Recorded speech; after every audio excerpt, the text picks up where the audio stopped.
স্বাগতম জনাইছোঁ মোৰ ইউটিউব চেনেললৈ বিতুমণি ব্লগছ। আপোনালোকে চাই আছে। আজি আমি আহিছোঁ উত্তৰ গুৱাহাটীত থকা শ্ৰী শ্ৰী দৌলগোবিন্দ মন্দিৰলৈ।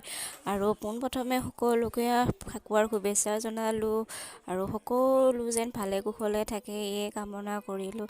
আমি ইয়ালৈ আহিলে প্ৰথমে আমি আহি দেখিলোঁ যে ইয়াতে বাহিৰতে নাম পৰিৱেশন কৰি আছে। আমি কিছু সময় অলপ ৰৈ কেনে নাম পৰিৱেশন কৰি থকা চাই লৈ ওলাই আহি তাৰপিছতে আমি বন্তিৰ লগতে ধূপ চাকি জ্বলাই মেলি ভগৱানৰ ওচৰত ফাকুৱা অৰ্পণ কৰিলোঁ আৰু সকলোৰে দিনবোৰ যেন ভালে কুশলে যায় তাকে কামনা কৰিলোঁ। আৰু এই দেখিছেনে অজস্ৰ মানুহ সকলো ঠাইখিনিতে মন্দিৰত আছে। আগত জ্বলালোঁ চাকি গছ, অৱশ্যে বাহিৰত জ্বলাব দিছে। দেখিছেনে এইবোৰ আমি জ্বলাই চাকি ওপৰত জ্বলাই মেলি আমি ভগৱানৰ ওচৰত ফাকুৱা অৰ্পণ কৰিলোঁ। ফাকুৱা দি আমি বাহিৰলৈ ওলাই আহিছোঁ।